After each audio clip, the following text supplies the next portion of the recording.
Alrighty, this morning I am joined by Mitchell Blair, known as Scruffy on the Rod Peterson Show. Always love your takes. It's great. It gets me thinking. And what perked my interest, Mitch, was the thing about the CFL being interested in the Kelowna market.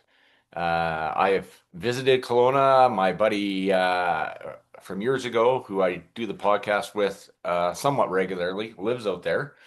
And yeah, I was like, okay, well, that's something to chew on. And then I put it on my page and like 35K reach. And okay, people are serious, people are passionate. It's funny to me with the CFL, like everybody doesn't give a rip, and then they give a rip. So I don't get it, Right? and it actually drives me nuts. You know what? I hear where you're coming from. Hmm. It does seem to me, and it used to be just like the prairie provinces. Hmm. But I have found that lately that the people that are most passionate about the CFL are the ones in my province Right. and your province. Yes. We know what's going on in Edmonton. Um, that team has not been good No. over the last few years. I think the Elks Eskimo thing is a little bit overblown, but you can't deny that there are some people, the older demographic, that wants to see the Eskimo name return, and I understand that. Hmm. In Calgary, I think that they were so used to winning, and now they've struggled, and that people lost interest in the Stampeders. And they got back to doing it this year, but they've got some work to build on yet. But it just seems to me that you're right. The biggest blowback, it seems, on these rule changes are coming from my province and your province. Yes. And they're not changing. Uh, I hate to tell you that, but they're not changing. This league is going to look drastically different in the next couple of years. And maybe drastically is too strong a word to say, but we know how the field's going to look. But at the end of the day, it's still three downs, 12 men on a wide field. And baseball evolved, hockey evolved, basketball evolved, the NFL evolved. Yes. All those sports, all those leagues are still thriving. And I think the CFL will too. And if it doesn't, then I think we've got a major, major problem. Right. I mean, we see Brady sign a 3-year contract yesterday. Well, obviously he's going to play with the new rules, and uh, when I was at the Grey Cup, I mean, James Duffy basically had to quickly say, "Hey, the Riders win the Grey Cup," to change the booze to cheers. It was that was quite funny. My kids are kind of like, "Okay, is this really happening?" And I kind of thought so too. And again, people want change, but then they don't want change. Yeah, just in life, right? And then when this happens, you're poking the bear. Yeah. Steve, was a lot of that booing? Because I've heard two different stories, and I was Okay. watching the game on television, of course, Yeah. and you could hear the boos, but some people were saying it was more audible inside the stadium. Was a lot of that directed at Stuart Johnston, or was a lot of that Winnipeg Blue Bomber fans like yourself who did not like seeing the Saskatchewan Roughriders win on their turf? Because It I've was heard both, and I've heard that there was probably a combination of which. You were there. right. What was it? It was when Stuart Johnson was being introduced. That's when the main booze happened, to present the Grey Cup. Again, I was looking at season ticket holders around me. They weren't very happy. Well, I had Rider fans in front of me, and I've lived in Saskatchewan for 4 years, so yes, I do have a soft spot. So I do my congratulations. But yeah, there was a lot of we can't do it, it's to me it's ironic, because I think the Alouettes have actually caused more heartache to the Bombers than the Riders personally. So all those years Really? with Okay. Well, Calvillo, that's fair. Okay. yeah. Um, Again, we also the James Johnson 3 interception game in 2007 and all that. I mean, if you want to congregate all the memories, right? But and never winning in Labor Day up until a few years ago, where it's kind of more even. But that's interesting. You've heard that perspective. Uh, Yeah, it was just interesting, as I said, from people that were there hmm that said that, and you know what, a commissioner getting booed. Like, gee, let's ask Gary Bettman about that. Let's ask Rob Manfred about that. Let's ask David Stern about that. So, or Right. not David Stern, Adam oh, Silver. Rob, Adam Silver. Thank you. Yes. Yeah. No, yeah, no problem. Yeah, it's yeah, they always become kind of quote unquote the whipping boy, and Yep. I don't know if Bill Daley's ever been booed, probably, but yeah, it is. But I can tell you within the last few minutes of that game, Rider fans were very boisterous. It was incredible. No, I really? yeah, I can't I imagine. haven't I haven't. I'm like, is this actually happening? This is nuts. This is like it was good volume on the game, and yeah, I mean, I laugh because I like to poke the bear, I think, as you know. yeah. And a lot of Rider fans who were crowing about the fact that they had won in Winnipeg. hmm And I just reminded them, I said, hey, remember, the CFL is a league where you can get from first to worst and back at any time. And I said, the Grey Cup is here in a couple of years. So, what happened could be, you never know what could happen, but the Bombers could win it here. And let's remember, sadly enough for Rider Nation, the Bombers won the first playoff game here thanks to the crossbar, which, of course, if that was in a couple of years, we wouldn't have had to worry about that. But yeah, Yep, that's exactly it. I was at that game. I'll never forget it. How that ball hit and everything else. That was quite the game. I think it was 20-13. I remember at the end of the game because I was working for the station that does the Rider games. Okay. So at the time, and of course, so we got all the heartbreak and everything, and we were leaving, and I said, you know what, I need to do something here. So I went back out. I came out from the tunnel, hmm and I had another guy with me, and I had a picture of me taken with the goalpost, and I put it up on my Facebook saying, "Hey, I got a picture with the MVP of the Western Final." Yeah, that went over well. Yeah, doink. Yeah, that was kind of the game. If Fajardo wins that game, I mean, you don't know how history plays out, but maybe he stays in Saskatchewan, but let Yeah, bygones and be I'm always a bygones. guy I like wondering those what ifs as well. hmm I'm a guy, Darian Durant, 2009 or 2009, 2010. We saw what happened Yeah, with the Grey Cups. 2011, he tears his Achilles in the first game, yeah, and the Riders were never the same. right. And or sorry, he gets hurt in Winnipeg in 11, and then he comes back in 12 and tears the Achilles. The Riders were never the same after that Banjo Bowl in 2011 when Darian got hurt. And what happens if Darian doesn't get hurt in 11? Do they go to the Grey Cup again that year? And if so, what happens with Darian? What happens with Weston Dressler? Stuff like that. It's just stuff that you sort of often wonder about. So Yeah, mo most definitely, right. And yeah, that's the beauty of sports, and uh, just in yeah, I mean, yeah, if the yeah, just all those what ifs, and that's what makes it fun and agonizing. And I'm trying not to yep. think of the bottom of Game 7 and the bottom of the ninth, but it's still hard to. I know I'm transitioning here, but you're not really a Jays fan, are you? You're more of a Cubs fan. Yeah, I've been a Cubs fan since the days of WGN TV. I back in the 80s, 83, I started getting WGN in my cable package. Nice. And I was in high school at the time. And in 84, I managed to work it out that my second semester, I had afternoons off. Nice. So, what better thing to do at that point, because Wrigley didn't have lights, than watch the Cubs and watch Harry Carey and Steve Stone do their thing and That was the year the Cubs went to the National League Championship Series, and then they got beat out by San Diego that year. And then San Diego, of course, went on to lose the World Series to the Detroit Tigers.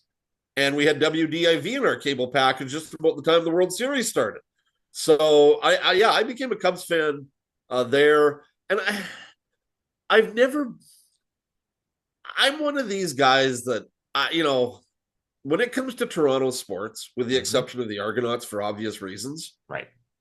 I have zero time for them. When I turn on my TV, and I talked about having ESPN, like Hmm. it's nice that I can watch ESPN and hear them talk about the Green Bay Packers and Micah Parsons, the Kansas City Chiefs and Patrick Mahomes, the Pittsburgh Steelers and Aaron Rodgers and Mike Tomlin from last night. You can go throughout the story. They go through it. They do a great job with what they do. The college football playoff coming up, baseball free agency, TSN and Sportsnet. Like, I'm sorry. Like, I don't need to hear that Austin Matthews is struggling for 25 minutes of Sports Center. I don't need to hear about the Toronto Blue Jays for 35 minutes of Sports Central. I just hate the fact that they try to ram Toronto sports down our throat. And I understand it, but that doesn't mean I have to like it. And because of that, I have zero time for the Jays. That, and I'm not a huge fan of Buck Martinez. Like, tell me the obvious, Buck. Like Max Scherzer starting a game. If Max Scherzer's going to be successful tonight, he has to throw strikes. Oh my God, really? Like, that's such shocking analyst work. So, yeah, I'm not a Jays fan. So, yeah, game six, I felt terrible for Toronto in the way those games ended Hmm. because obviously I do have a lot of friends that are Jays fans. And Right.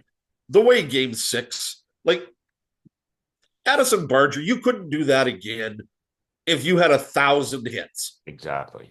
You couldn't do that again. And game seven, I think we all knew that Jeff Hoffman was going to cost this team a game somewhere in the playoffs. And well, he did at the very end to a number 9 hitter. But I didn't like the way that John Schneider managed game seven. Um, I didn't think if Max Muncy doesn't hit the home run off of Savage, maybe we're not having this conversation. But I didn't think that Troy Savage should have been in the game. Um, the Isaiah Kiner Falefa story, that's just Jays fans just going crazy for no reason. Hmm. Um, but yeah, that was a tough loss for them. But we'll see if they can get back. And I don't know if they can. They've certainly improved their team. I think that they need Bo Bichette more than they need Kyle Tucker, but we'll see what happens there. Um, but I just think with the Yankees and the Red Sox and the Orioles are starting to retool, uh, I think it's going to be very tough for Toronto to get back to the World Series. But you never know. Nobody thought they were going to even be there on the 1st of June. I certainly didn't. No, then they went on that heater. They won that series in Minnesota and just kind of kept the momentum, Yep. swept the Yankees on the July 1st I series. was told by someone who has some connections to the Blue Jays, and I don't know, they'll never ever admit it if it's right or not, that the Blue Jays went to Anaheim and they swept the Angels before going to Seattle. Hmm. This was back in May. Okay. Yeah. Had the Jays not performed well in Anaheim, there was talk that John Schneider might be on his way out before they hit Seattle or before that road trip was over. We'll never know the answer to that if that was actually being thought about, but apparently, though, from what I've heard, it was being considered. And you take a look at how that team ended up things from June 1st on, they obviously made the right decision in keeping John. It's similar to, 2015 with John Gibbons. He was almost on his way out. Then they had the two 10-game winning streaks Yep. uh, to compel themselves to the division lead. But yeah, it is hard to get back because after that game, you're like, my word, I waited 32 years for this. And I kind of do the math and I'm like, oh boy, you just, these thoughts, right? And Yep. again, I'm a sentimental guy, and I just remembered all those times of watching games as a young kid with my friends and all of this. And yeah, I had some pretty. It would have made the Christmas list a bit easier. Oh, you know what? As I said, it would have been great for baseball. Well, it was great for baseball in this It country. was. You take a look at what the teams of the '90s did for baseball in this country, and even those playoff teams in 14 and 15. 14, 15? 15, I think that's 16. what it was. Um, you take a look at basketball with the Raptors and how the game has evolved in Canada since that run. So hopefully, with what the Blue Jays did, it will spur a lot more young people to want to be the next Vlad, to be the next Bo Bichette. I argue that in this day and age of social media, as long as you have your phone in your hand, you can see what Shohei's doing every night. You can see what Pete Crow Armstrong's doing every night. You can see what Vlad's doing every night. It's not as insulated as it was back then. Same with the NBA. As the great as the Raptors run was, we can see what the stars of the NBA are doing on a nightly basis. And look at what Cooper Flag did last night. Crazy. There are kids out there that want to be the next Cooper Flag, and that's great. So, Yeah, born in the year 2006. yeah, right. Right? It's just like, okay, wow, like, yeah, I always say they don't make kids like they used to. And I mean, they're even in my son's hockey, parents will say to me, your kid is one of the bigger kids on the ice. And I'm like, I guess he kind of is. I mean, he's not that much bigger, but he is bigger. I mean, it is quite something. And again, YouTube and all, yeah, as you say, it's at the fingertips. So it's good. Favorite NFL team? Or Seahawks. Seahawks. Okay. I have been a Seahawks fan since day one. And a lot of people here, they sort of they tried to accuse me of being a Seahawks fan when John Ryan, the Regina native, became a Seahawk fan, and of course they came good. And I'm like, yeah, no. And those that know me go, yeah, you don't want to go there with Mitch because he'll beat you down on that one. So in fact, I just got hold on for a second. Yeah, yeah. Uh, I just got in the mail yesterday a nice little the 50th anniversary of the Seahawks Nice. book from the Seahawks store, the official history of the Seahawks. So I just started pouring through that, and yeah, there's some great memories there, some not so great memories. Ben Roethlisberger, you weren't in the end zone. I'll Nope. always go down saying Super Bowl 40 was the biggest crock job when it comes to refereeing in the history of sports. That was bad. But they get Jerome Bettis a Super Bowl, and that's the main thing. So that's amazing. Yeah, I mean, kind of playing on the narrative of Jerome Bettis playing his final game in Detroit, and yeah, Roethlisberger making a promise to him, and this never would have happened if Roethlisberger didn't tackle the defensive player on that one play versus the Colts. Oh yeah, that's Yeah, right. Yeah. yeah. I think that So was that Harper, I think. I'd have to go back, but I mean, yeah, we're I'd have talking to go almost back, 20 but yeah, I years remember ago. that play. In fact, Yeah, they I showed remember it that play. clearly. They showed that play last night. Ben Roethlisberger was honored last night during at halftime of the Monday Night Football game. I don't know if it was a team thing or Hmm. if it was just him, but during the Monday Night Countdown, they showed some of Ben Roethlisberger's great plays, and that was, I think, number 3. That recovery that he had after that fumble. So his top play was the pass to Santonio Holmes to win them the Super Bowl against Arizona. That's right. Yeah. Yeah, it's kind of crazy how they, time kind of passes, right? And whether it's the Philip Rivers who's now come back and you sit there, you're like, oh wow, these guys were, he's in the same draft class as Eli Manning and all that, right? So yeah, is there a particular besides Super Bowl 48, are there other memories that kind of stick out to you with the Seahawks? Uh, yeah, good and bad. You think of Bo Jackson running down the tunnel to Tacoma on the Monday night. Mhm. You think of the Fail Mary against Green Bay on the Monday night. Um, there's a lot, I've been to probably a half a dozen Seahawk games Nice. in Seattle. Yeah. I think of an inebriated Mitchell Blair at the Metrodome in an NFL preseason game yelling at Rick Meyer because I could not stand Rick Meyer. And he's warming up about 50 feet from me. And I was well lubricated at that time. Yeah, no, there's been a lot of great memories with the Seahawks. And I'm hoping there's a couple more this year. I know Thursday night's a big game. Thursday night's obviously probably for the number one seed in the NFC. Yeah. And obviously, the road to San Francisco is going to be a lot easier. And when I say easier, I don't know if that's the right word to use in an NFC that's going to be very tough. But obviously, you'd get a couple of home games in there. Right now, I think as it stands, Seattle would play Tampa Bay in the first round, and I'd take Seattle to win that game Oh yeah, over for a sure. Tampa team that's not playing that well right now, but they might be able to hold on to the division. But yeah, it's a year I didn't expect. I knew Seattle would be good, but I didn't think they would be challenging for the number one seed in the division. I thought they'd be a playoff team, but I didn't think that they would be where they are at this point in the season. Well, it's kind of reminiscent. We see Sam Darnold. He went to Minnesota. JJ McCarthy goes down. They have that great season. They lose the game on the Sunday night, lose the number one seed, go to the seventh seed or whatever it was, and then play the Rams in Arizona. Yeah. And then Seattle picks up Sam Darnold.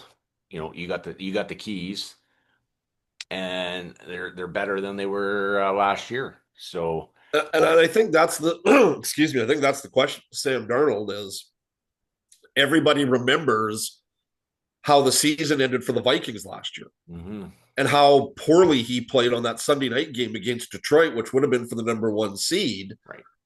This year, his worst game was maybe the team's biggest game this year when he threw the 4 interceptions against the Rams in LA.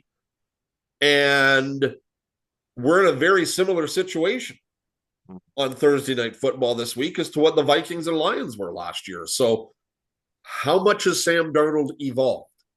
And where, has his game improved to the point that we can put that game this year against the Rams and the games last year at the end of the season into the rear view mirror and not talk about that anymore? If Sam Darnold has a rough game on Thursday night, all those conversations are valid ones. Yeah, most definitely, right. And yeah, so he's gonna have to go out there and prove it. My buddy is actually gonna be at the game. We're talking last night. He goes, Nice. "Yeah, I'm actually flying down with some buddies." I'm like, "Holy smokes!" Like you're kind of, I mean, it's not that far away, but a quick flight down. So that'll be a nice experience there. And I think that'll probably be the most highly rated game this coming weekend, besides maybe Ravens Patriots. I got flexed to the Sunday night game. So Yeah, I'd have to take a good look at the schedule to see what else is out there this week, but I don't think there's a bigger game than the Thursday night game yeah, this week. right. And then you got the Colts and 49ers on Monday night. Yeah. So we'll see. I mean, it'll be a long wait for the 49ers to play based on Thursday's results. So should be fun.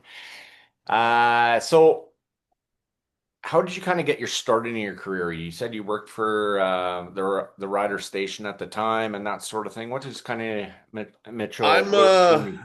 I'm old school. I got into this business taking sort of an introduction to communications/journalism course Mhm. at a sort of like I guess now would be called Saskatchewan Polytechnic in the late or in the mid 80s when I was still in high school. And then I took journalism in Lethbridge Mhm. in the mid 80s. Was hoping to maybe stay around southern Alberta because, of course, the Calgary Olympics were on in '88. But I had an offer to come back home. I did that. I stayed home for about 3 years, and I went up to Peace River for what was 4 of the most interesting years of my life. Peace River, Alberta, which was 4.5 hours northwest of Edmonton, which was quite a culture shock for this kid, but learned a lot there. Then I came home and worked at a variety of stations in Regina, and spent 10 years with the News Talk station, helped sort of launch their sports show off the ground.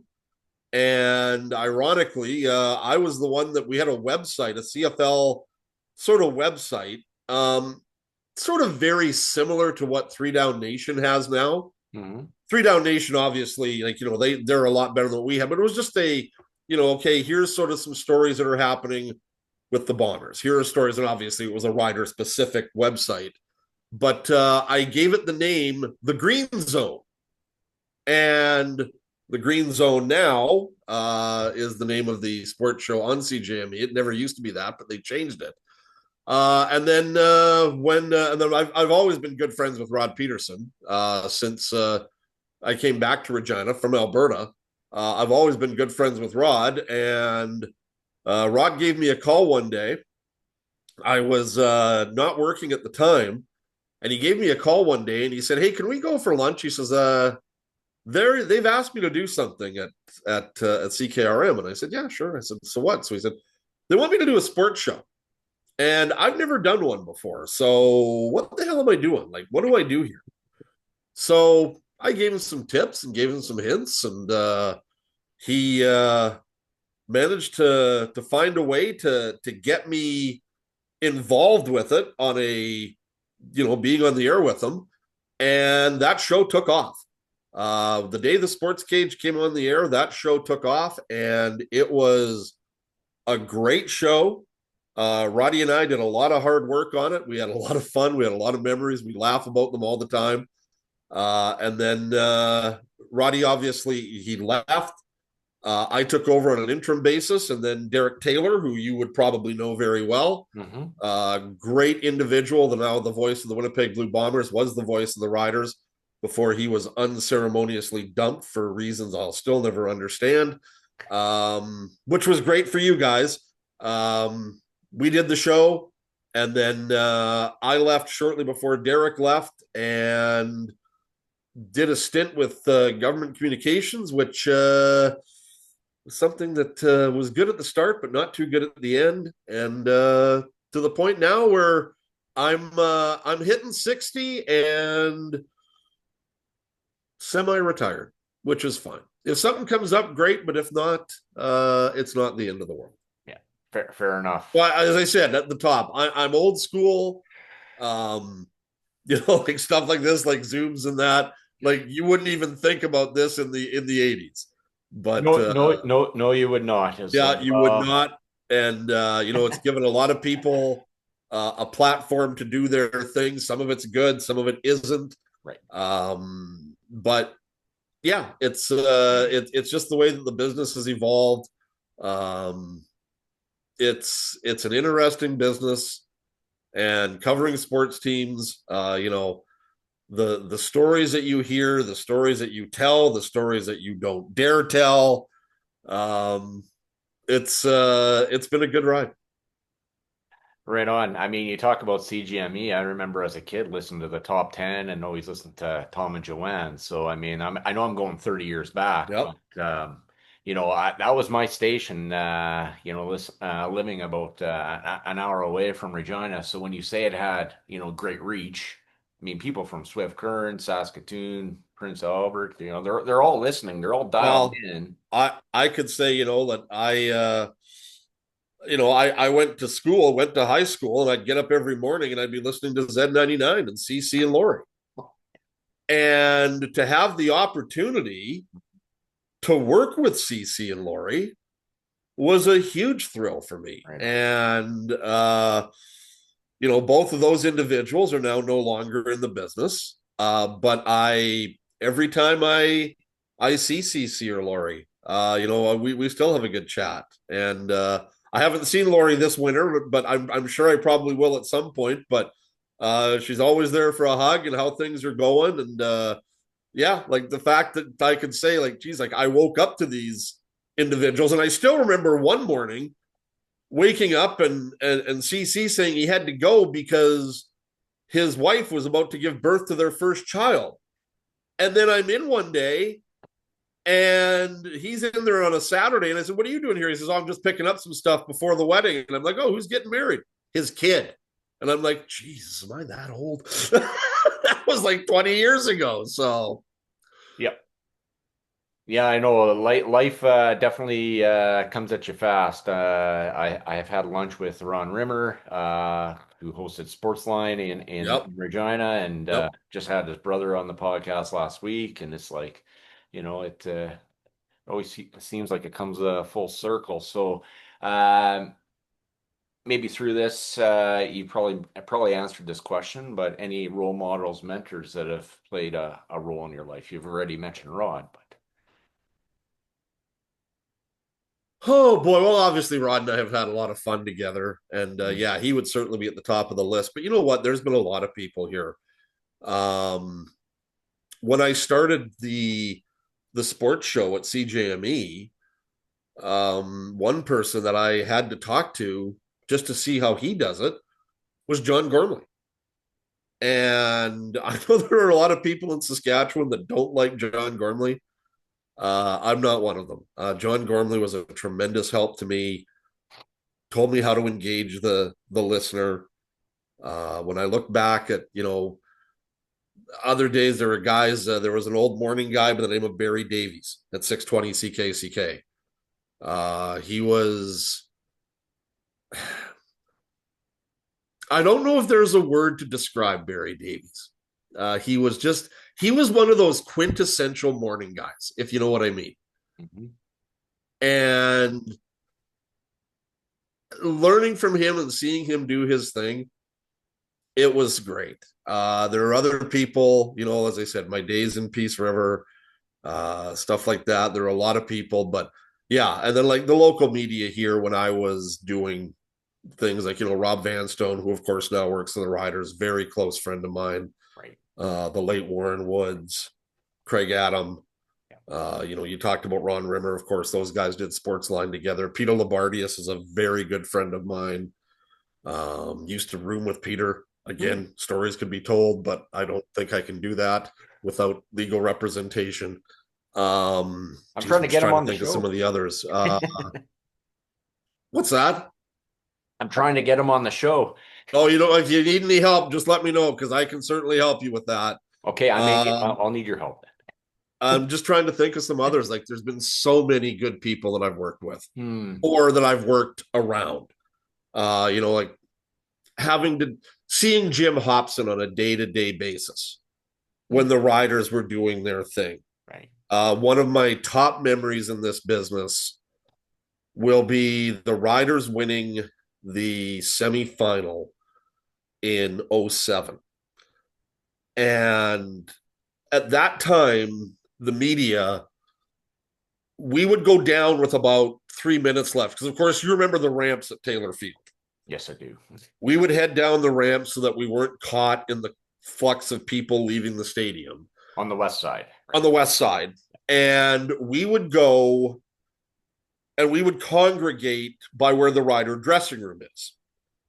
And then we would be allowed to go out in the field, talk to guys before the news conferences started. Well, as the game was winding down, I happened to walk over and I saw Jim and I put my arm around Jim and I said, "Geez, you did it." And Jim was crying. Hmm. Like he was openly crying. And he looked at me and he said, "Look at this." And the place, of course, was going crazy. And he said, "We did it." And I said, "What do you mean we did it?" And he says, "We're the elite franchise now." He says, like, we did what I wanted to.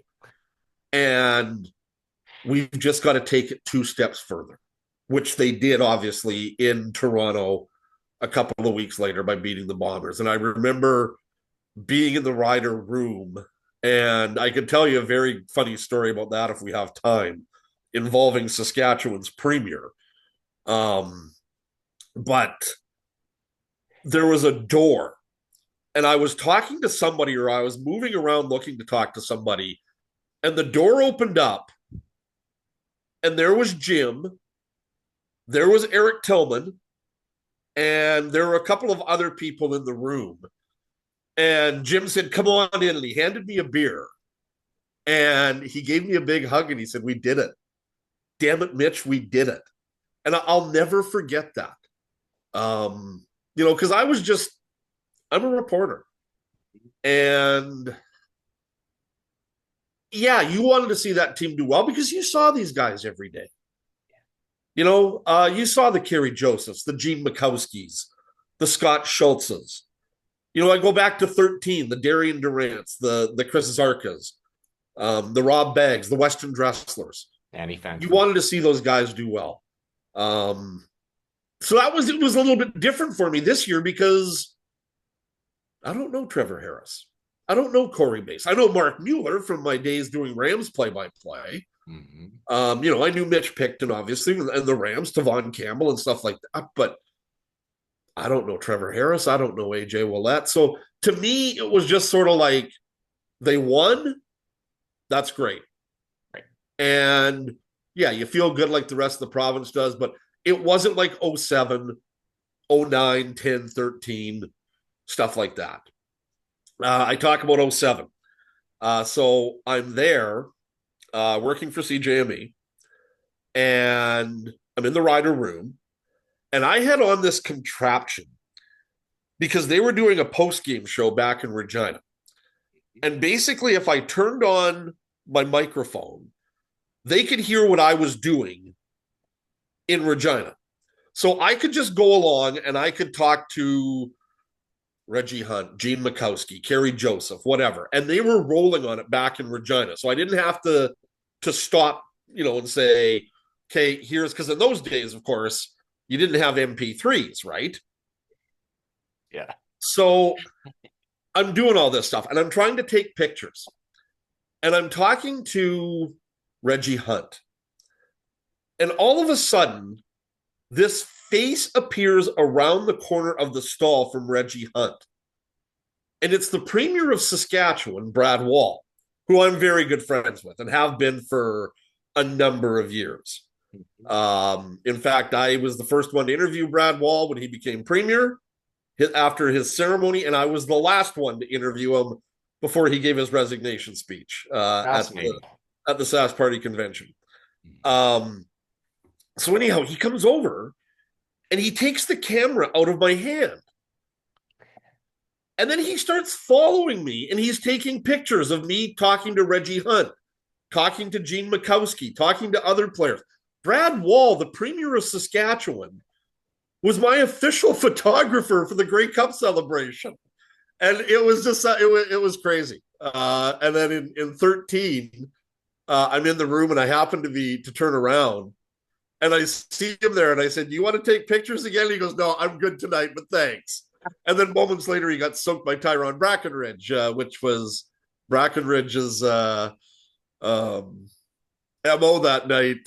I remember he walked up to me about 15 minutes beforehand and says, "You're dry." And I said, "Yeah." And he goes, "Not anymore." So I was like, "Well, okay, fine." So yeah, like those are the memories that you live with. Mm. And, 07 and 13 were great. I was writing for the football team in 09 and 10. I was sort of doing that sort of part-time. I had a full-time job doing the communications for the Saskatchewan Junior Hockey League. But the Riders had asked me if I would do some stuff. I didn't go to the 09 Grey Cup because of my SJHL duties. So I sat here like everyone else, stunned at what happened in 09. And I remember seeing Ken Miller the next day. Oh, wow. And they, for whatever reason, and I don't know why they did this, they wanted to have a welcome home ceremony for the football team. And nobody wanted to do it, but obviously with the fan support here, the fans wanted to pay tribute to them. Ken Miller just looked like he had lost a family member. Yeah. And when I saw him, it was just so hard to, because, if you knew Ken Miller, you knew what type of man he was.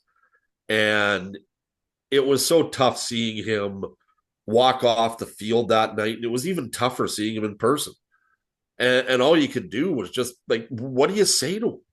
What do you do? Like, what do you say that hasn't been said? Mm-hmm. And I just looked at him and said, "Ken," I said,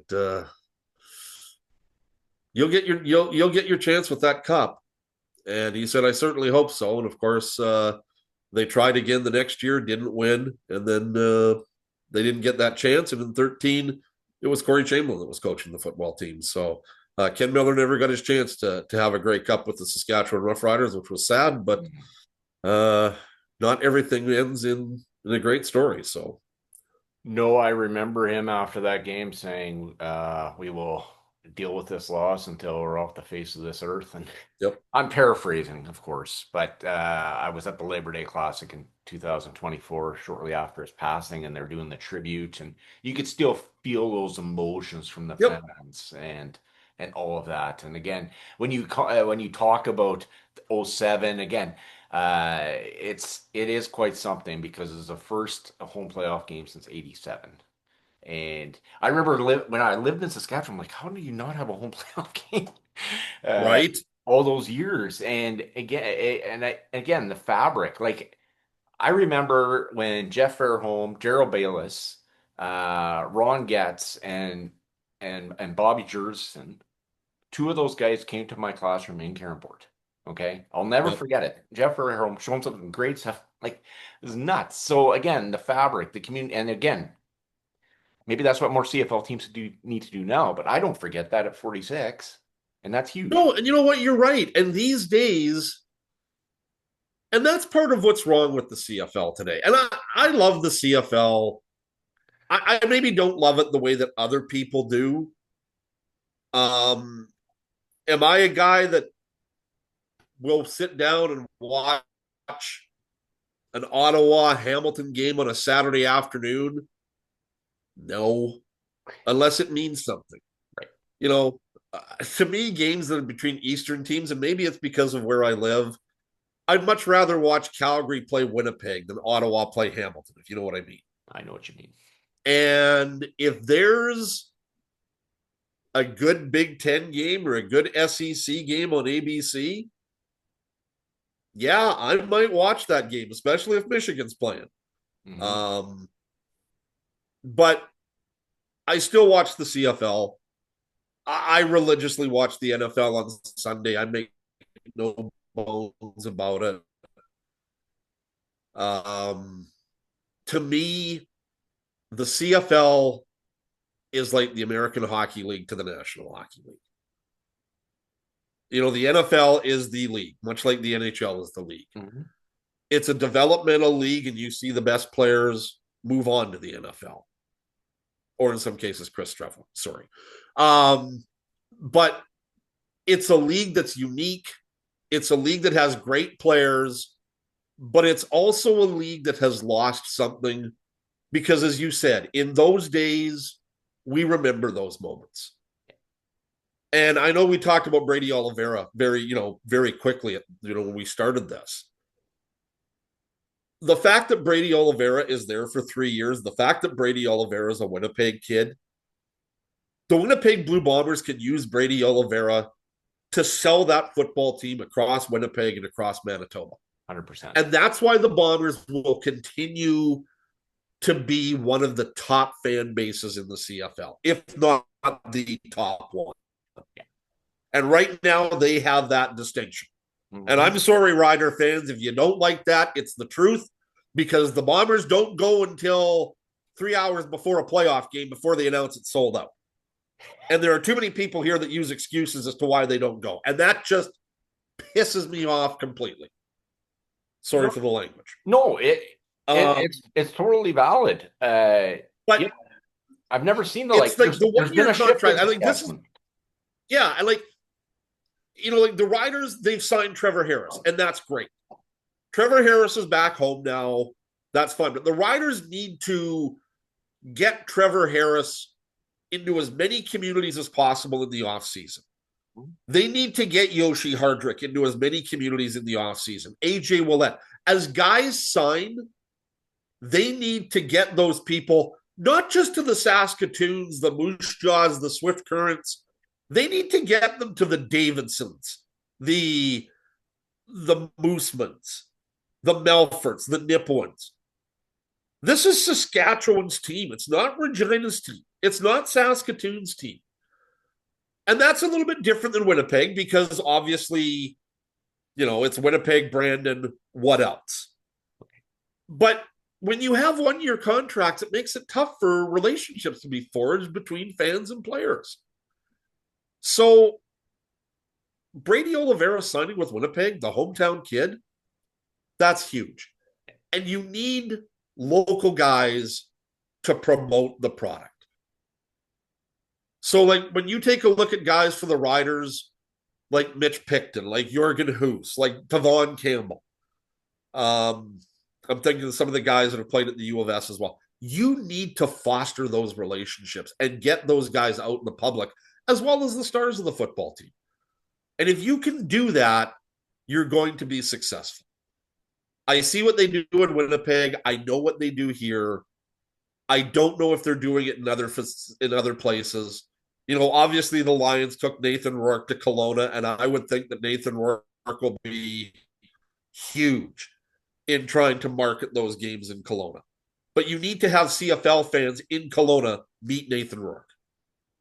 Yeah, no doubt. And because if there's a relationship, hey, I want to go see that guy. I've seen it for the fundraiser for the uh, chaplain for the Jets and Bombers. I mean, there's Yep, uh, even on the Jets side, you got Gabe Velarde, you got Josh Morrissey, Shifley, and yep. then Jefferson's there, Evan Holm, etc. Years ago, Stiegel came and he talked at a speaking engagement I wanted him to come to a night before a game. I'm like, thank you so Yep. much for doing that. But I kind of fostered that relationship, coffee, whatever. Like he wanted to go out coffee with And you Stiegel. know what? That is something that, and I've often talked about it. When you talked about Milt Spiegel, would you have an NFL guy do that for you? Yeah, it'd be tough. Yeah.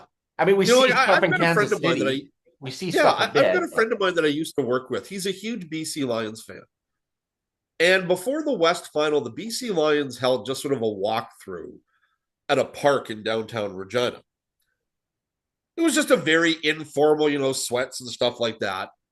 Well, this guy found out about it. He went because he wanted to go meet Nathan Rourke. mhm. He found Nathan Rourke.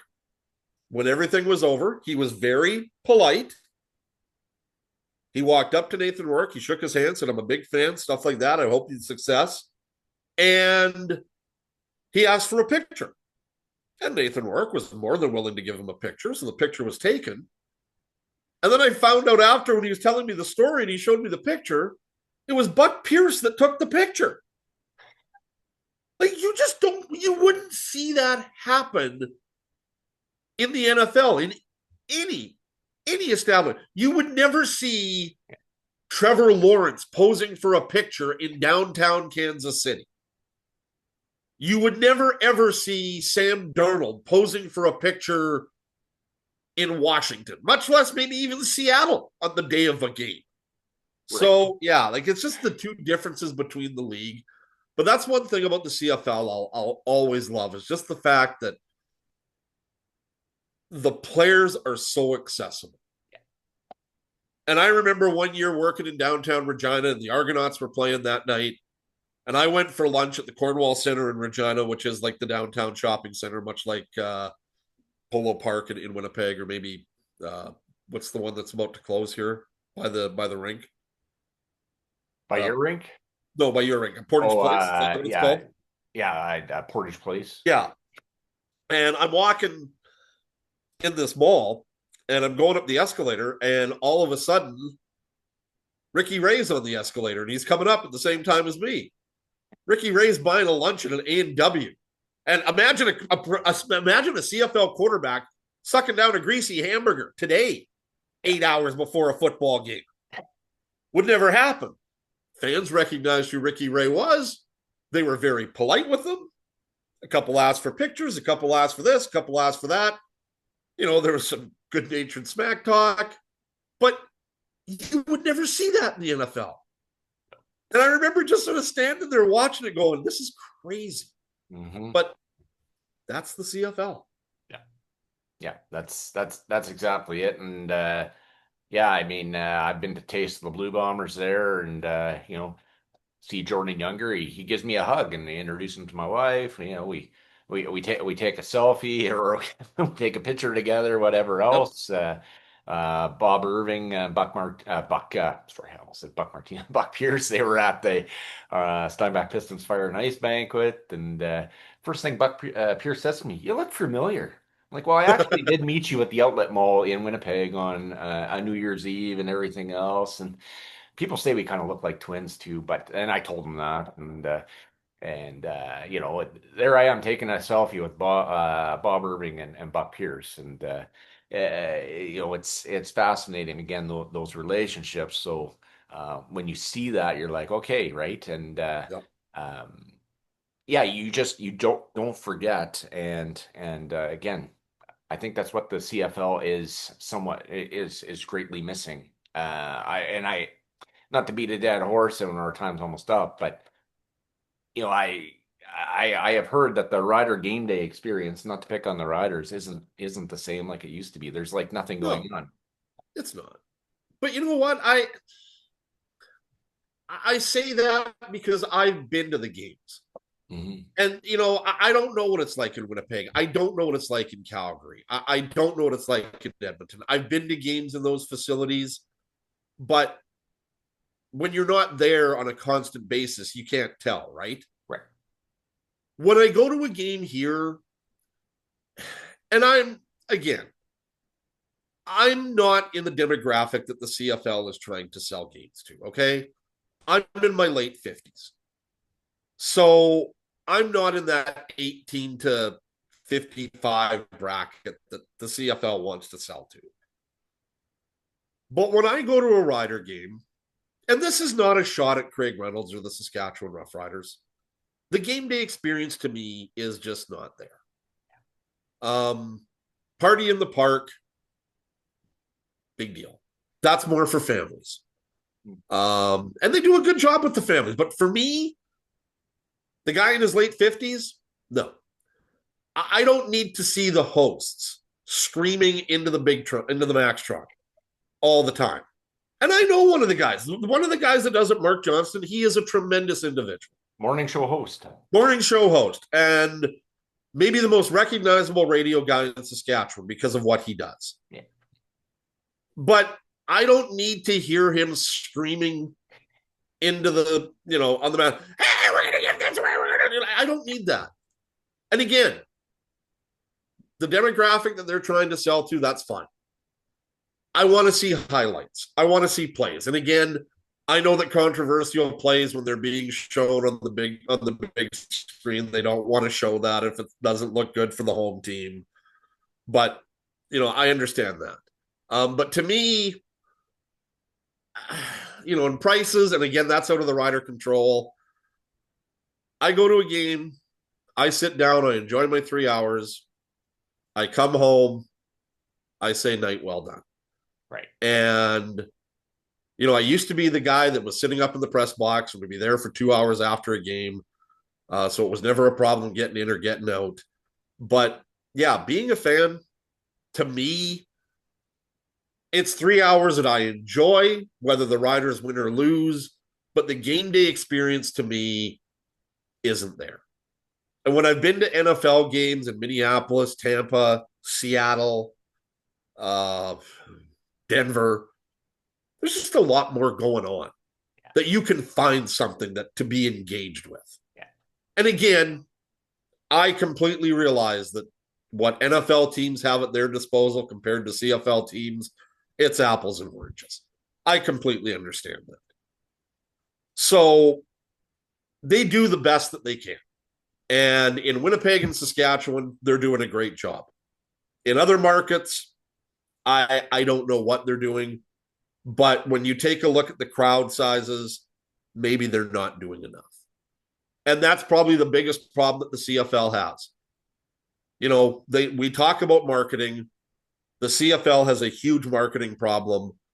But do the teams have to play a part in that too? I think they do.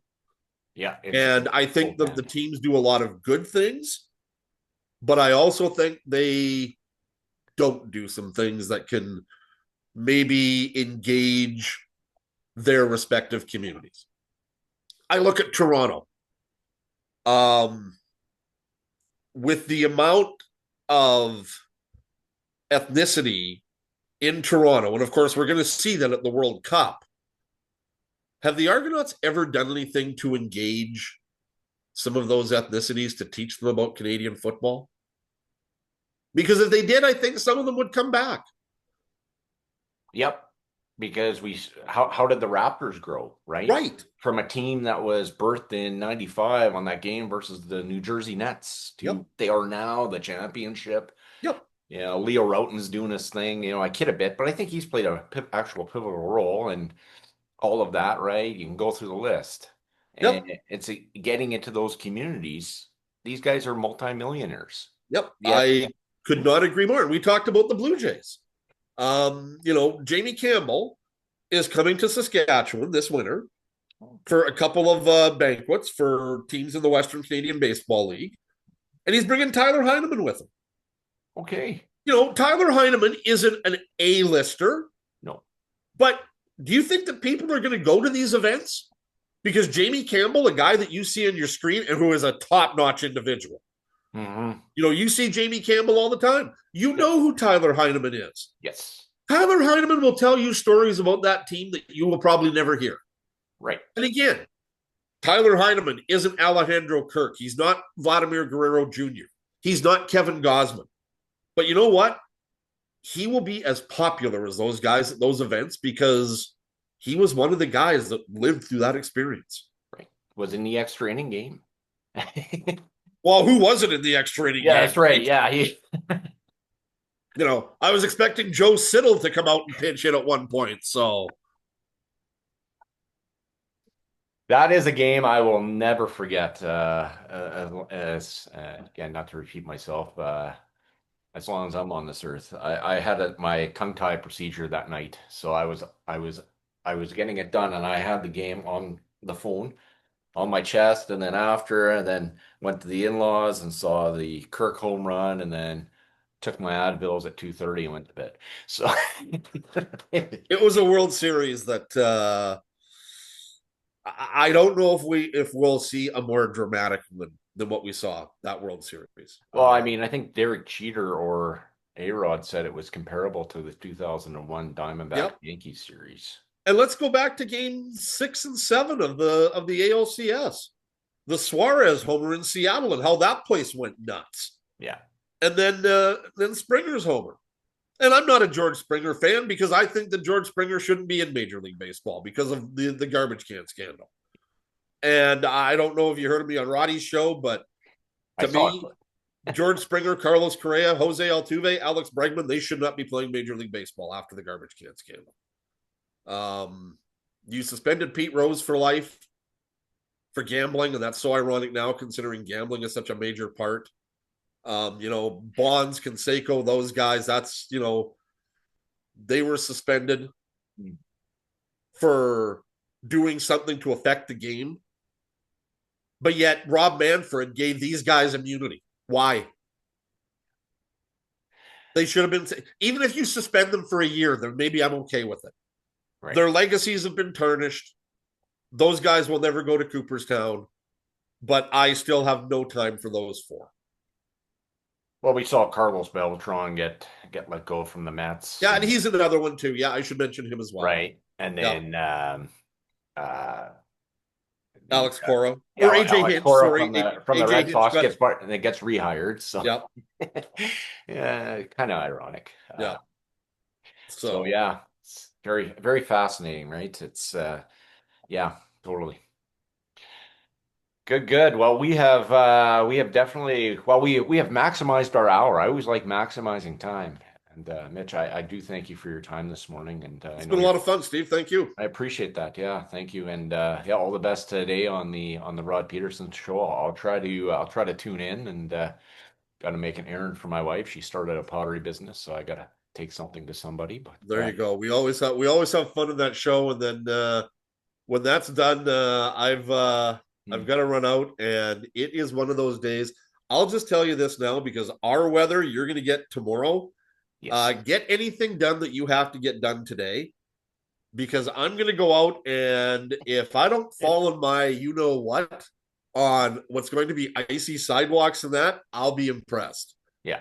And tomorrow's going to be one of those days where get everything I need today because I'm not going out tomorrow. Yeah. Maybe get a 649 ticket tomorrow and that'll be it. But yeah, that's about prepare yourself because the weather is not going to be kind over the next couple of days in your neck of the woods. Yeah, well, we'll take the +5 today, and I chuckle because it's always the kids' Christmas concerts, and grandparents have to travel and everything else. So I just cross my fingers, and hopefully, My mom and her common law were supposed to come in today from a small town about an hour east of Regina.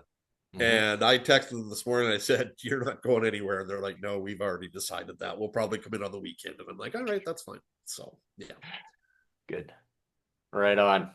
Hey, well, Mitch, you have yourself a great Christmas as well, and God bless. you too, Steve. And thanks for the opportunity. And more than happy to do it again. Yeah, absolutely. All righty, take care. All right, Yeah, take care, man. yeah. Bye bye.